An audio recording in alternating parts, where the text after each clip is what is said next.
এই যে সংবিধান থেকে আরম্ভ করে গণতন্ত্রের বিরুদ্ধে যে স্বৈরাচারী আক্রমণ, একদলীয় শাসন কায়েম করার ফ্যাসিস্ট যে প্রচেষ্টা, এর বিরুদ্ধে বলতে দুটো মিলে চলুন আমরা মাঠে যাই।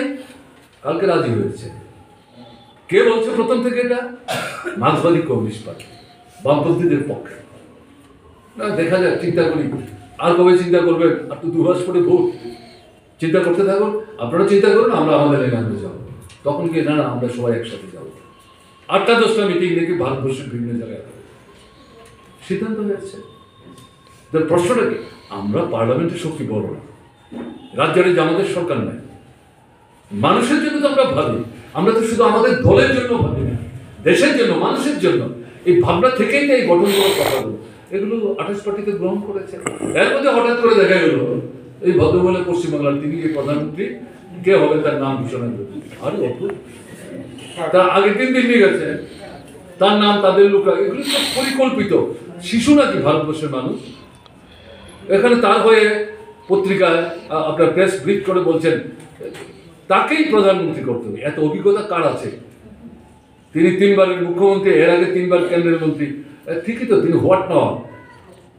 তিনি কখনো বিজেপি, কখনো আরএসএস, কখনো কংগ্রেস, কখনো তৃণমূল, এক পরিচয় হবেন তিনি জানেন। ঠিকই তো আছে, তাকেই প্রধানমন্ত্রী করতে হবে। তিনি কিছু বলছেন না।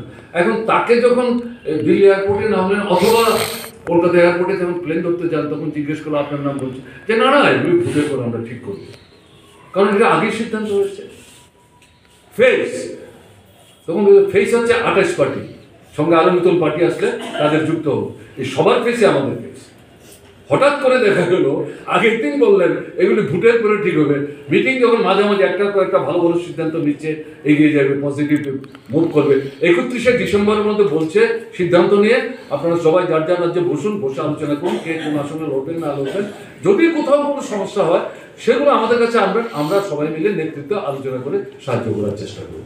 একটার পর একটা প্রসিড করছে। হঠাৎ করে বললেন আমার একটা প্রস্তাব আছে। আমি তো প্রথম এটা যেমন ইয়েতে ফেসবুকে দেখছি, ব্যাপারটা কি? এবং তার সঙ্গে কাকে জোর করলেন? দিল্লির মুখ্যমন্ত্রী। তার সঙ্গে আগে থেকে তার খাতির আছে, এটা আমি জানি। হ্যাঁ, এখন প্রস্তাব করে দিলেন যে কংগ্রেস দলের যিনি এখন সভাপতি, তিনি তো পেছনে বলা অংশের মানুষ, তাদের প্রতিনিধিত্ব করেন, তাকেই প্রধানমন্ত্রীর মুখ হিসাবে ঘোষণা করো। এই ভদ্রলোক পারলে তখন মাইক হাতে নিয়ে দাঁড়িয়ে দেন, বলছেনটা কি? আগে জিতু, তারপরে প্রধানমন্ত্রীর কথা ভাবুন, ভোটটা আগে করুন না। কে বলেছে আপনাকে এই সমস্ত কথা বলতে? এবং বাইরে তো আমি দেখলাম সবার ধারণা হচ্ছে এটা সবাই সমর্থন করেছে, সবাই বিবৃত করেছে। বলে এটা কে আলোচনা হচ্ছে?